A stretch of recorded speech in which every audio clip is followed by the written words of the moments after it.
बिस्मिल्लाहिर्रहमानिर्रहीम। अस्सलाम वालेकुम स्टूडेंट्स एंड व्यूअर्स, कैसे हैं आप सब। आज की ये जो वीडियो ये हमारी 9th क्लास के साइंस मैथ की है और इसमें हम चैप्टर नंबर 12 को डिस्कस करने वाले हैं। सबसे पहले हम देखेंगे चैप्टर नंबर 12 में है क्या है। सबसे पहले उसके नेम की तरफ आ जाते हैं। Line bisector, bisectors and the angle bisector. इसमें हमने पढ़ने हैं लाइन बाइसेक्टर्स और एंगल बाइसेक्टर्स, और इसमें दोनों टॉपिक यहाँ हैं, line bisector of a line segment and the bisector of an angle.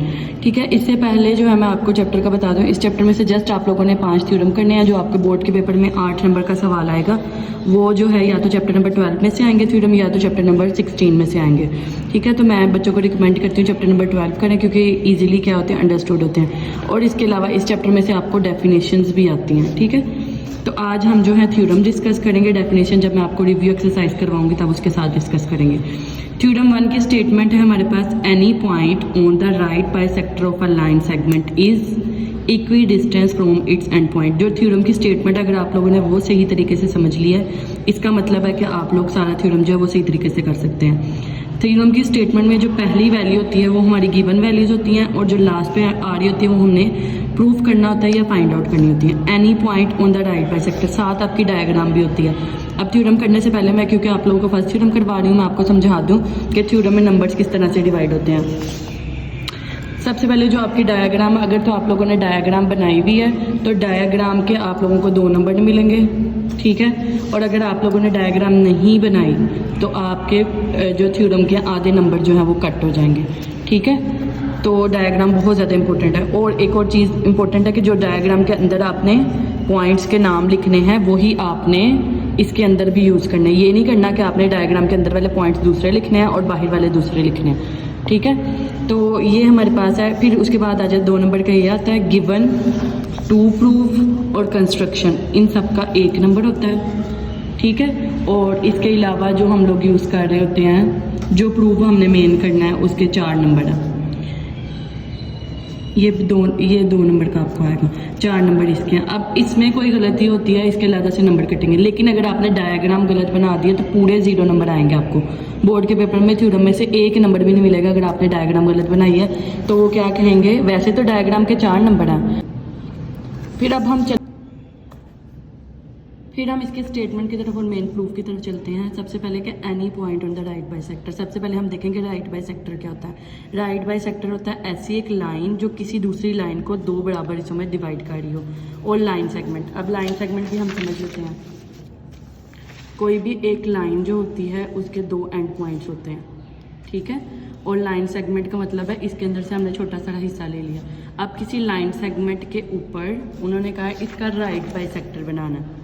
इसका राइट बाइसेक्टर का मतलब है ऐसी एक लाइन जो इसको 2 बराबर हिस्सों में डिवाइड भी कर रही है और इस पे 90 का एंगल भी बना रही है।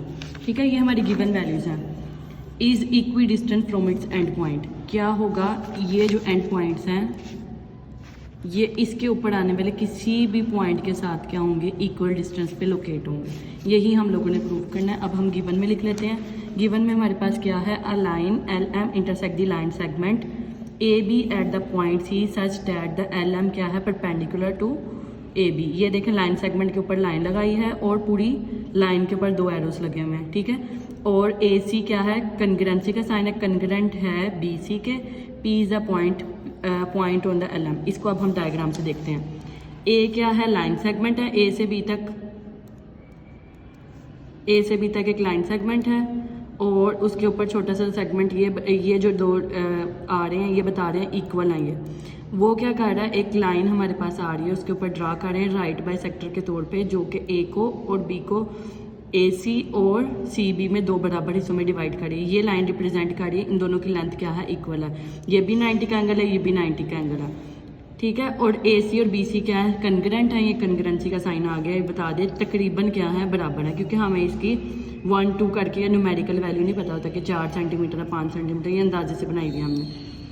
P is a point on LM के ऊपर कोई भी एक पॉइंट P ले लिया हमने, यहाँ पर भी ले सकते हैं, यहाँ पर भी ले सकते हैं। ये एक के लिए हमने प्रूफ कर दिया, इसका मतलब है हर पॉइंट के लिए सही होगा।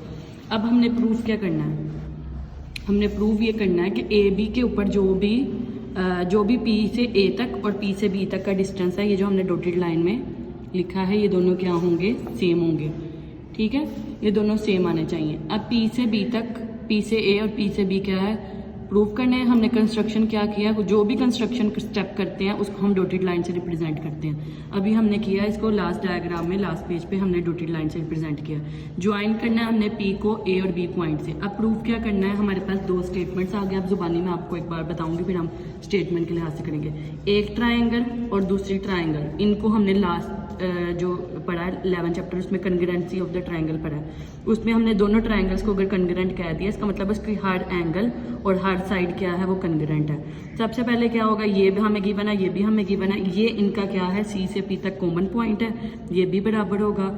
और हमने वो पढ़े थे चैप्टर नंबर 10 के अंदर पढ़े थे पोस्टुलेट, उसमें क्या था हमारे पास एंगल साइड एंगल का एक पोस्टुलेट था। एंगल साइड, यहाँ से साइड एंगल साइड, ये भी होता है हमारे पास पोस्टुलेट। साइड एंगल और साइड बराबर होगा, दोनों ट्रायंगल्स क्या हो जाएंगी, कन्ग्रेंट हो जाएंगी। इसका मतलब है जो रिमेनिंग साइड होंगी वो भी क्या हो जाएंगी, बराबर। अब इनको आपके लिखना कैसे है, एज इट इज़ आपने याद करना है। एक ट्रायंगल ए सी पी और दूसरी ट्रायंगल क्या है A B C P. A C P और बी सी पी हमारे पास दो ट्रायंगल्स आ रही हैं, इसको लेके चलना है। ए सी क्या है, इनका हमें गिवन है कि दोनों बराबर होते हैं। और इसके अलावा क्या है,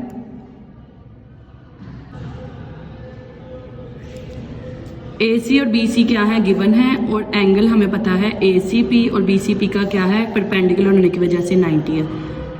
ठीक है, तो सी के ऊपर जो एंगल है, ये सी के ऊपर जो एंगल हमारा बना था, ये हमारा क्या बन रहा है 90 डिग्री का। और पी सी क्या है, एक कॉमन साइड आ गई है, तो साइड एंगल साइड पोस्टुलेट हमने अप्लाई किया है, तो क्या होगी, दोनों ट्रायंगल्स क्या आ गई हैं, कन्ग्रेंट आ गई हैं। और दोनों ट्रायंगल कन्ग्रेंट होने की वजह से जितनी साइड हैं, जितने एंगल आ रहे हैं, वो सारे क्या हो जाएंगे, कन्ग्रेंट हो जाएंगे। तो हम कहेंगे जो हमने प्रूव करना था वो भी क्या आ गई है साइड, क्योंकि दोनों ट्रायंगल्स ही बराबर आ गई। ये ट्रायंगल और ये ट्रायंगल आपस में बराबर आ गए। इसका मतलब क्या है, इसकी रिमेनिंग साइड्स भी क्या आ गई हैं, बराबर। ये और ये क्या आ गए हैं, इक्वल आ गया। तो ये क्या हो गया हमारे पास, considering the sides of the congruent triangle.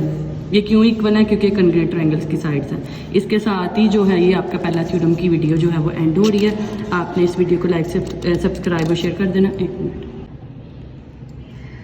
आपने इस वीडियो को लाइक सब्सक्राइब और शेयर कर देना है। और इसके अलावा कमेंट सेक्शन में अगर आप मुझे बताएं कोई चीज़ आपको समझ नहीं आती है। इसके साथ ही मुझे इजाज़त दीजिए, अल्लाह हाफिज़।